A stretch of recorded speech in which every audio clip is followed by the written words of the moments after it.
Hello everyone, আজকে আমি একটা গুরুত্বপূর্ণ টপিক নিয়ে আলোচনা করব, যেটা হলো how much impact can tutoring have on government job preparation. অর্থাৎ চাকরির পরীক্ষার প্রস্তুতি নেওয়ার সময় টিউশন পড়ানো কতটা প্রভাব ফেলতে পারে।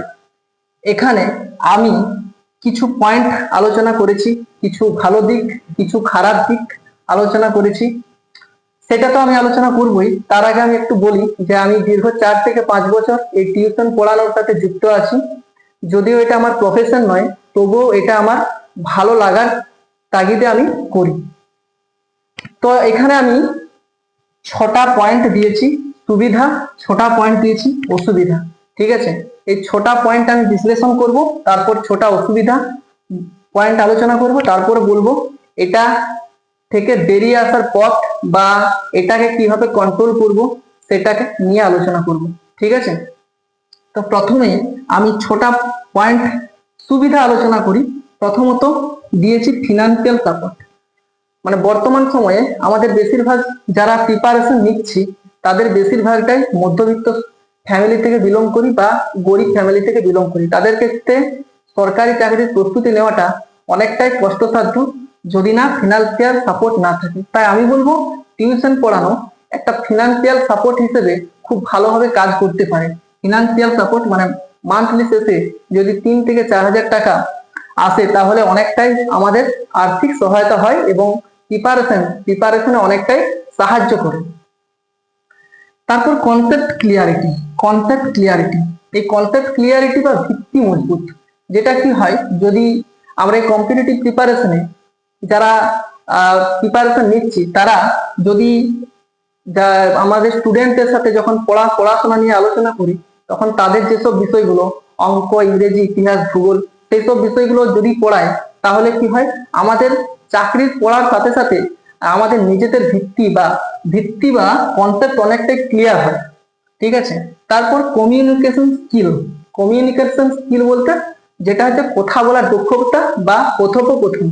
যখন একজন টিচার একজন স্টুডেন্টের সাথে আলোচনা করে কিভাবে পড়াশোনার বিষয়ে আলোচনা করে, তখন তাদের স্টুডেন্ট এবং টিচারের মধ্যে কথোপকথন সম্পর্ক ভালো গড়ে ওঠে। এটা অনেক ক্ষেত্রে আমাদের চাকরির কাজে লেগে যায়। যেমন ইন্টারভিউর ক্ষেত্রে খুব ভালোভাবে কাজে লাগে। কথা বলার যে ভয় সেটা কেটে যায়, আমরা নির্দ্বিধায় কথা বলতে পারি। ঠিক আছে, এটাই কমিউনিকেশন স্কিল। রুটিন ডিসিপ্লিন, সময় মেনে কাজ করা। এই সময় মেনে কাজ করাটা কি, আমরা সময় মেনে কাজ করতে পারি। মানে একটা টিউশন পড়ানো মানে কি, একটা নির্দিষ্ট সময়ে একজন স্টুডেন্টকে নির্দিষ্ট সময়ে যাওয়া, তারপর তাকে পড়ানো, সময় মেনটেন করে কাজ করা। এই সময় মেনটেন করে কাজ করা অনেকটা আমাদের চাকরির প্রস্তুতির ক্ষেত্রে কাজে লাগে। তারপর কি দিয়েছি, কনফিডেন্স বুস্ট। আমাদের কি হয়, যেটা হচ্ছে আত্মবিশ্বাস বৃদ্ধি।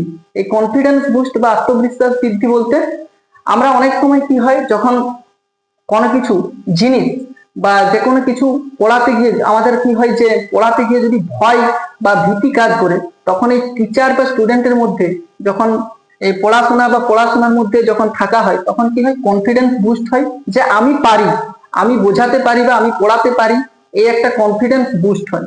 ঠিক আছে, তারপর সোশ্যাল কানেকশন বলতে সামাজিক যোগাযোগ। কি হয়, সামাজিক যোগাযোগ বলতে আমরা যারা টিউশন পড়াই তারা কি হয়, তাদের অভিভাবকদের যাদেরকে পড়াচ্ছি তাদের অভিভাবকদের সাথে একটা ভালো সম্পর্ক গড়ে ওঠে এবং তাদের সাথে মানে কথাবার্তা, তাদের সাথে ভালো ব্যবহার, আচার আচরণ, কিভাবে কথা বলতে হয়, কিভাবে সামাজিক যোগাযোগ আরো ভালো করা যায়, সেটা এই টিউশন পড়ানোর মাধ্যমে আমরা অনেকটাই গড়ে তুলতে পারি। ঠিক আছে, আমি আপাতত 6টা পয়েন্টকে এই টিউশন পড়ানোর ক্ষেত্রে দিয়েছি, যেগুলো সুবিধা হিসেবে আমি দেখেছি। কিন্তু এর কিছু নেগেটিভ দিক বা ডিসঅ্যাডভান্টেজ আমি দেখতে পেয়েছি, যেগুলো আমাদের কম্পিটিটিভ পরীক্ষায় বা চাকরির পরীক্ষার প্রস্তুতির সময় অনেকটা প্রভাব ফেলে, যেটা আমি নিজেও অনেক খারাপ পরিস্থিতির সম্মুখীন হয়েছি এবং এখনো খারাপ পরিস্থিতির সম্মুখীন হই। এটাকে আমি নিজে চেষ্টা করি এড়িয়ে যাওয়ার। ঠিক আছে, এবং নিজে চেষ্টা করি এখানে কিভাবে নিজেকে আরো ভালোভাবে গড়া যায়। ঠিক আছে, আমি কিছু ডিসঅ্যাডভান্টেজ দেখতে পেয়েছি, যেগুলো প্রথমে দিয়েছি টাইম, যে টাইম কনজিউমেশন, ঠিক আছে, সেটা হচ্ছে সময় নষ্ট। মানে টিউশন পড়ানোর ক্ষেত্রে আমাদের বেশিরভাগ যারা অতিরিক্ত এই চাকরি পরীক্ষা প্রস্তুতির সময় টিউশন পড়ায়, হয়তো দেখা যায় 4 থেকে 5টা টিউশন পড়ানো, তাদের ক্ষেত্রে কি হয়, সময় প্রচুর নষ্ট হয়ে যায়। ঠিক আছে, আমিও প্রথমত যখন টিউশন পড়াই তখন একসাথে 3টা 4টা 5টা টিউশন পড়াতাম, আর বুঝতেই পারতাম না যে কখন নিজের মধ্যে থেকে মানে অন্তত 4 থেকে 5 ঘন্টা টাইম চলে যেত, নিজের পড়ার সময়টা আমার হয়ে উঠতো না। ঠিক আছে, সময় নষ্ট প্রচন্ড, মানে প্রচন্ড রকম ভাবে টাইম চলে যেত। 3টা 4টা ব্যাচ করাতাম, তারপরে যদি এখন আমি অনেকটা টিউশনের পরিমাণ কমিয়ে দিয়েছি। টাইম কনজিউমেশন, তারপর মেন্টাল প্রেসার, মানসিক চাপ। মানে মেন্টাল প্রেসার বলতে প্রচন্ড রকম মানসিক চাপ আছে, যে টিউশন এত পড়াচ্ছি ঠিকই আছে, কিন্তু কিভাবে মেন্টাল প্রেসার চলে আসে যে টিউশন তো পড়াচ্ছি, তার স্টুডেন্টের সিলেবাস শেষ করতে হবে, কিভাবে শেষ করব, তারপর তাদেরকে পরীক্ষায় কিভাবে ভালো তাদের নম্বর পেতে হবে, নাহলে গার্জেনদের একটা অভিযোগ আছে যে কিভাবে কেমন পড়াচ্ছ তুমি, যে একজন স্টুডেন্ট ভালো নম্বর পাচ্ছে না, এটার একটা ভয় থাকে। ঠিক আছে, তারপর দিয়েছে রিডিউসড সেলফ স্টাডি, নিজের পড়া কমে যায়। অনেক ক্ষেত্রে এটা কি হয়, নিজের পড়াটা অনেকটাই কমে যায়, কারণ আমরা যখন এইটার পেছনে যদি 4 থেকে 5 ঘন্টা টাইম দেওয়া হয়, তাহলে কি হয়, নিজের পড়ার টাইমটা অনেকটাই কমে যায়।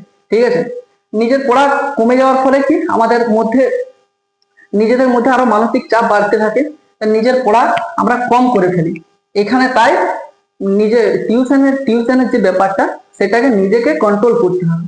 তারপর হচ্ছে লস অফ ফোকাস, লক্ষ্যভ্রষ্ট।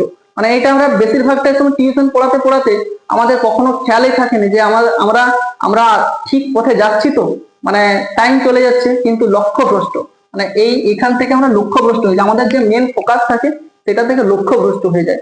সরকারি চাকরির প্রিপারেশন শুরু করেছিলাম আর হয়ে গেলাম টিউশন টিচার, তারপরে বুঝতেই পারি না কখন। মানে এটা কি হয়, একটা লক্ষ্যভ্রষ্টতে নিজের যেটা গোল সেটা থেকে আস্তে আস্তে দূরে ছিটকে যেতে থাকি। তারপর হচ্ছে কমফোর্ট জোন বা ইনকাম ট্র্যাপ। ইনকাম ট্র্যাপ এটা খুবই গুরুত্বপূর্ণ, কারণ আমি কেন বলছি, কারণ এই যে কমফোর্ট জোন, মানে এখানে যখনই তুমি এই মান্থলি 3 থেকে 4 হাজার টাকা হাতে আসবে, তখন মনের মধ্যে, বা 3 থেকে 4 হাজার, কারো কারো যখন আরো বেশি টিউশন পড়াবে, মানে 5-6টা টিউশন যারা পড়াবে, হয়তো মান্থলি 8 থেকে 10 হাজার টাকা চলে আসে, তখন মনে হয় যে আমার তো বেশ ভালোই চলে যাচ্ছে।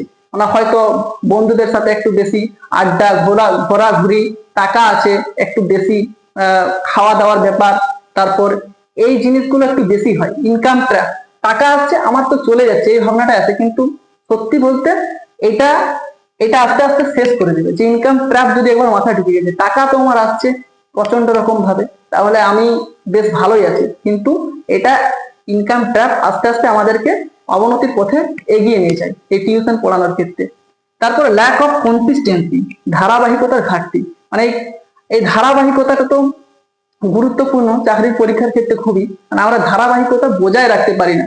ধারাবাহিকতা বজায় রাখতে গিয়ে কি হয়, যে মনে হয় যে আজকের পড়াটা করে নেব, আজকে ঠিকঠাক করে নেব, তারপর আর হয়ে ওঠে না। তারপরে দেখি কালকেও ঠিক আবার হয়তো টিউশন 2-3টা পড়ানো আছে, কালকেও দেখলাম ঠিক টিউশন আবার আর পড়ানো হচ্ছে না, মানে নিজের পড়াটাই আর হচ্ছে না, ধারাবাহিকতা কনসিস্টেন্সি আমরা ব্রেক করছি। ঠিক আছে, তো আমি এগুলো তো বললামই যে এর কিছু ডিসঅ্যাডভান্টেজ। তাহলে আমি এখন একটা ছোট্ট বলি যে এটা থেকে কিভাবে মানে বাঁচা যায় বা কিভাবে বেরিয়ে আসা যায়। মানে এই যে ডিসঅ্যাডভান্টেজ গুলো তো আমাদের থাকবেই, মানে ভালো আর খারাপ মিলিয়ে তো জীবন, তো আমাদের সবসময় চেষ্টা করতে হবে খারাপ গুলো এড়িয়ে এগিয়ে চলতে হবে। তো খারাপ গুলোকে কিভাবে, যে প্রথমত এই টিউশন পড়ানোর ক্ষেত্রে আমি বলি, প্রথমত কি, যে আমাদের এই ডিসঅ্যাডভান্টেজ গুলো থেকে বেরিয়ে আসতে হবে। সেই জন্য প্রথমত আমাদেরকে লক্ষ্য রাখতে হবে টিউশন পড়ানো যেন আমাকে না কন্ট্রোল করে, আমি যেন টিউশন পড়ানোটাকে একদম কন্ট্রোল করতে পারি, নিজের নিয়ন্ত্রণে টিউশন পড়ানোটাকে রাখতে পারি, আর আমার মূল ফোকাস আমার চাকরির পরীক্ষার দিকে হওয়া উচিত। তো ধন্যবাদ সকলকে, আমার এটাই বলার ছিল। ঠিক আছে।